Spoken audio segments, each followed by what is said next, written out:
Thanks for staying with us. You're watching Politics Tonight, rather. Now, as was stated earlier, our first conversation is supposed to be on the 2 years in office of Governor of Anambra State, Professor Chukwuma Soludo. We're supposed to look at the challenges, the issues, and then the achievements. With his political advisor, Dr. Alex Obiobolu. Unfortunately, we have not been able to connect with Dr. Obiobolu. So we'll just move on to our second conversation, which is on the state of the nation. And we have our guest on the standby. He's an analyst, political commentator, Ken Okulubo. Good to have you join us. Thank you for having me. So it's a lot of things are happening in the polity at the moment. One of the biggest for a lot of people is a drop in the rate of the naira to the dollar. There is also the internal wranglings in the PDP. There is what is going, of course, explain over to what is going on in Rivers State, the coastal, that's the Lagos-Calabar coastal road that is going to be constructed, just a lot of things. But I want to begin with, at the national level, which is what you make of where we are today, compared to what has been playing out from when the president said, look, fuel subsidy is gone, to where we are today. Has this government made any progress in ameliorating the plight of Nigerians? Well, no doubt there's been a lot of hardship in the land, but the fact that the naira has been able to come down from 1,900 to 1,200 has been one that has given a positive sign. But it's still not yet to whom, because the prices of things are still very high. Inflation is still very predominant in the market, and prices of goods have not dropped. So the consumer price index and the mechanism that that they have to apply must be one that has to be very effective, because we live in a part of the world where they say when anything goes up, it doesn't come down. If you look at the issue of infrastructure, then again, it's not been so bad in terms of the parameters that have been set, but these things have not come to fruition. And Nigerians, definitely want to see these things in terms of the physical. 1 year, it might not be enough for you to start seeing the effect. But certainly, there are certain things that you can, just like if you use the third mainland bridge, for example, it's a welcome development for those who have passed through, knowing what it was before and what it is like now.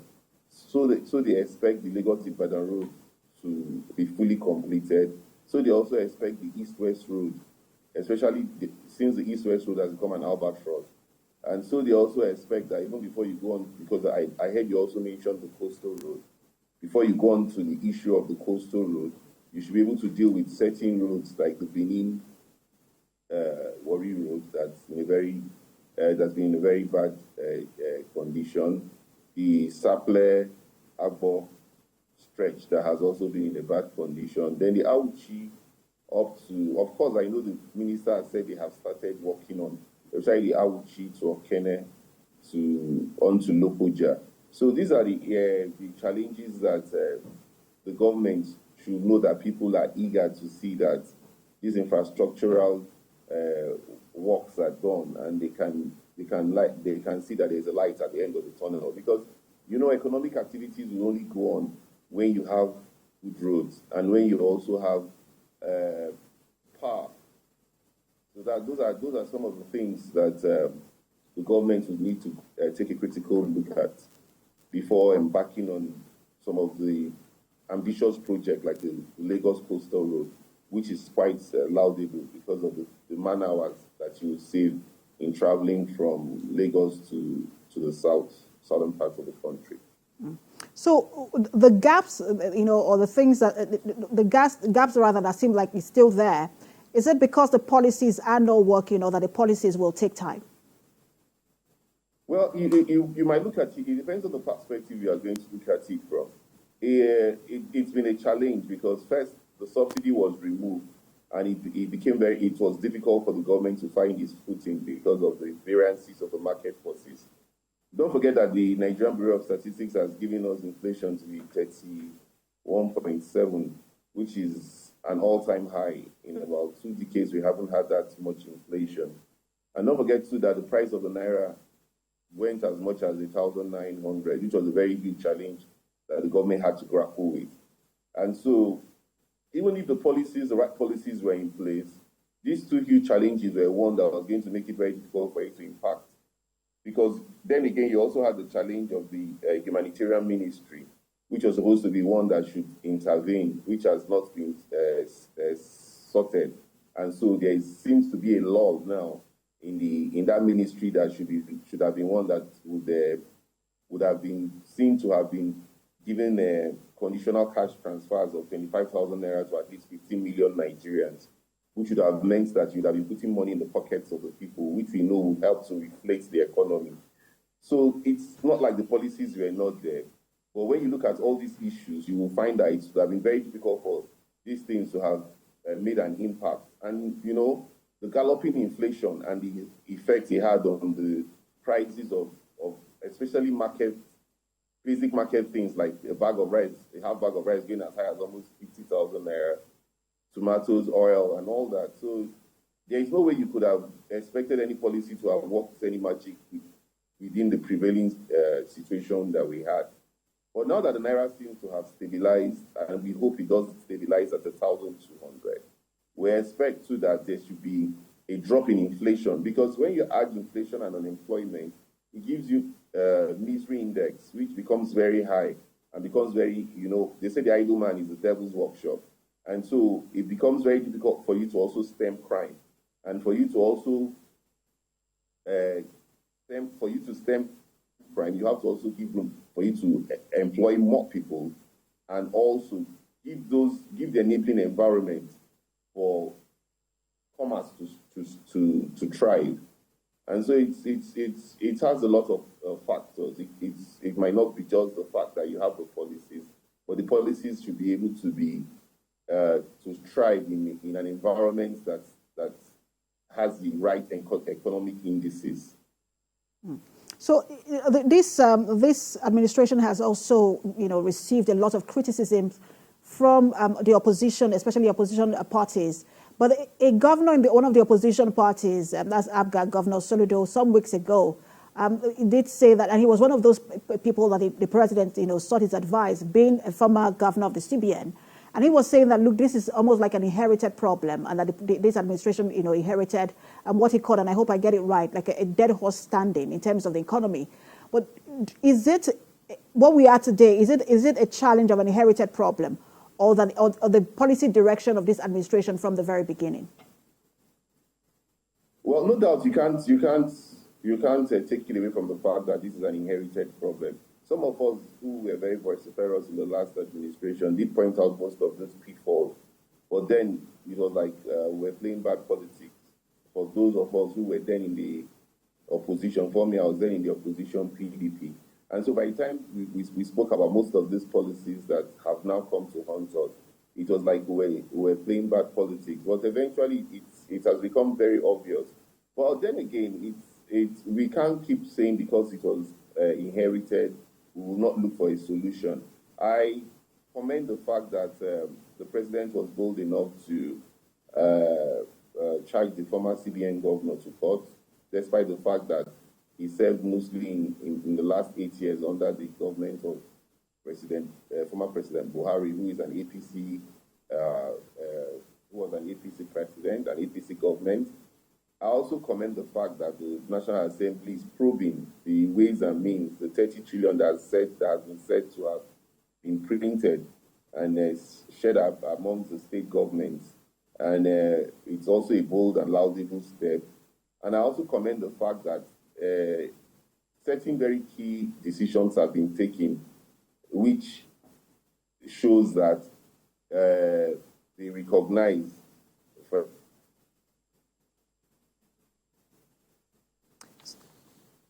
Mr. Kolubu, are you still there?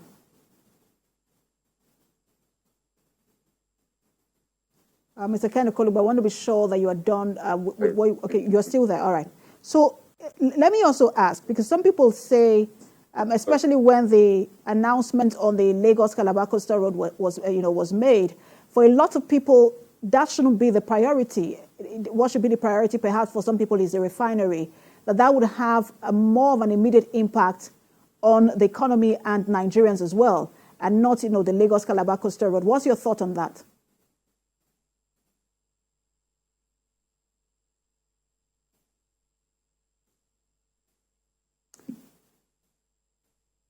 Mr. Kenekolubu, I want to be sure that we still have connection with you. Yes, can you hear me? Yes, I can hear you now. Okay, sorry. Where was I? Where did you miss me? Okay, so I asked you a question, and then I was asking you about because you had talked about the previous administration and the policy direction of this administration. I'm not sure if you landed on your thought, but I did ask you about what some people feel about the Lagos-Calabar Coastal Road, saying that for them it is not a priority. That the priority should be the refineries, because that would have like an immediate impact in the economy and Nigerians. And I was trying to get your thought on that. Okay, yes, certainly. Like I rightly had even hinted in my earlier, in the earlier answers I had given you. While that road can be said to be commendable, it looks like a futuristic investment, because the ministers clearly said today that it will take about 8 years for the road to be completed, and the amount of funds to be expended on that road will be about 15 trillion. And so we're looking at opportunity cost and scale of preference, which is basic economics. What is more important to us now? It should be completing the east-west road, should be getting the refineries of Port Harcourt and Warri to be up and running, to complement that of Dangote, to drive the price of petrol to as low as 300 to 400 naira a litre, because then we are refining. So we'll not be looking at the price of Brent crude or Bonny Light, so to say. We should be looking at a situation where the east-west road will be completed. Funds should be injected on the east-west road, except the government is trying to tell us this is a complete private public-private partnership that will have the private side bringing most of the funds now, not committing some of the funds from the 27.5 trillion budget. So the important thing for the masses now is what can provide access to most of those communities that are subsistence in terms of farming, and they can get their farm products at a cheaper rate, providing CNG buses so that the price of fuel the consumption of fuel can further reduce the demand. We all know what comes in terms of forces of supply and demand. And so basically, I don't think anybody would think that it is of importance now to commit a whole lot of funds on that coastal road. As commendable as it is, I think the immediate priority will be, first of all, to drive down these prices. And when the economy has been stabilized to such an extent, already we're being told that there is a projection of about 3.2% in GDP. And so when it comes to such a time, and we can possibly say that our GDP is at that kind of percentage, and our inflation has come down to maybe 24 to 23%, then we can start taking that bold initiative of committing a whole lot of funds on that coastal road up to Calabar. But I think for now, if you take a scale of preference, I'm sure a whole lot of people agree with me that it's very important that we deal with inflation, because inflation is what is hurting us more, and insecurity, because for example, Benue used to be the food basket, and you cannot talk of the food basket, calling Benue food basket of the nation, when insecurity has ravaged the state, and the farmer headers clashes in Plateau and all the other states that are producing food are not able to produce because of insecurity. So these are most of the things that the government should take as an immediate priority, in my own perspective. And before I move on to politics, let me ask you about what you think would drive the prices down. What will mark the turning point? The borders have been opened, but I still believe that the turning point will be when, first and foremost, we're looking at from the macroeconomics point of view. You know, this economy is one that is a mono economy, is largely dependent on the on oil and what each state gets at the end of the month from the FAC account. So for us to drive down these prices, first we must be able to first increase the purchasing power. Yes, purchasing power might lead to inflation. People might say that, but production can also be increased if we increase the purchasing power, because we find out that a lot of our civil servants are also farmers, and a lot of them too have found it very difficult to go into any other business for now because of the high cost of goods and also services. So it will be inherent of this government to also immediately make loans not at 24.75%, which is what the interest rate is now, but create certain loans to small and medium scale industries that can immediately start production and pump into the market most of these scarce commodities that we are not able to buy readily. Look at the price of egg, look at the price of bread. These are the things that we can immediately deal with: tomatoes, oil, and palm oil. So we can help to drive the price of these items down, where we immediately encourage such local production. And especially diesel, if we can drive the price of diesel, because production is mostly used, diesel is mostly used in terms of production. So if you can drive the price of diesel to as low as below 1,000 naira, not even 1,200 as most people are speculating now, it will also help in that direction. And we saw the Lagos State government recently issuing a directive to supermarkets and stores, asking them to display the prices of their items on the items. And then, people were also saying, look, sometimes even when the prices are displayed, by the time you get to the counter to pay, the price they're giving you is different from the one on the product. And that made some people say, maybe the federal government should regulate prices. Maybe there should be an attempt to fix these prices, especially because the dollar the rate of the naira to the dollar has come down. Is that something that the government should do or the government can do? It might not be feasible, because I could have bought my goods at a higher rate as at the time the dollar was high. So it will be difficult for me to sell at a fixed rate, because by the time I sell at a fixed rate, I'll be selling at a loss. So fixing prices sometimes is not always the best solution. The best solution is when you're able to flood the market with goods. So the demand becomes less than supply. Once demand becomes less than supply, the prices of goods will come down. It's just a basic economic principle. And so how do you flood the market with all these goods? When you encourage production, immediate production, government knows those small and medium scale industries that have been applying for funds and have been applying. They can also partner with the Bank of Industry and ensure that these things are not, they don't pay lip service to this, but immediately embark on. Because once you can produce locally, you are not importing. It makes it very difficult for you not to satisfy demand. And so I think that would be a better approach than to fix the prices. Because if you fix my price, I might decide not to sell at all, because you have forced me to fix my price, and I'm going to be selling at a loss. Interesting. So we have a few minutes left, maybe about 7 to 8 minutes. And I don't want you to go without touching on the issue of politics, and that's your former party. You used to be in the PDP. A lot of developments in the PDP at the moment. First of all, Ayu was asked to resign. He did resign, and now the new national chairman is also been acting national chairman rather. He's also been asked to resign, and we see how it will seem as though the PDP has not recovered since the breakaway of the G5 governors and the loss of that election at the national level. What exactly is going on? Oh, it's sad what is happening to my former party. Most people that know me know what I used to think, breathe, eat, and drink, and sleep PDP. Well, we had to leave the party because, first and foremost, once they decided not to go to the south, some of us warned then that was going to be the beginning of the end of the party, because once you did not get the southern candidate as your presidential candidate, at the time people were clamoring for seats in the North had just finished, and they were clamoring for a seat in the presidency of this country.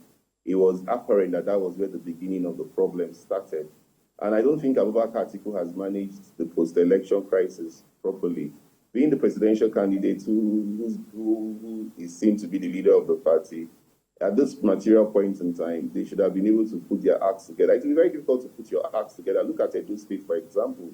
The party is impeaching a deputy governor that has shown so much power in terms of political strength.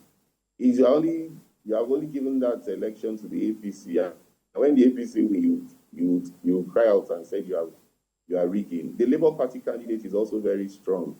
So you can't also rule out the Labour Party springing a surprise in Edo State, because the Labour Party candidate is someone who has also gone around. So PDP has been dysfunctional in the architect of their own misfortune, because they did see the handwriting of the wall. They didn't play by the rules. And now they're also worsening the situation of things. Because I remember when we had that convention, I served in 3 committees. I was in the electoral committee, I was in the publicity committee, and I was in accreditation committee. So I had very deep knowledge of how you did emerge. And I don't think you also played the role of someone who was given that chairmanship on a platter of gold.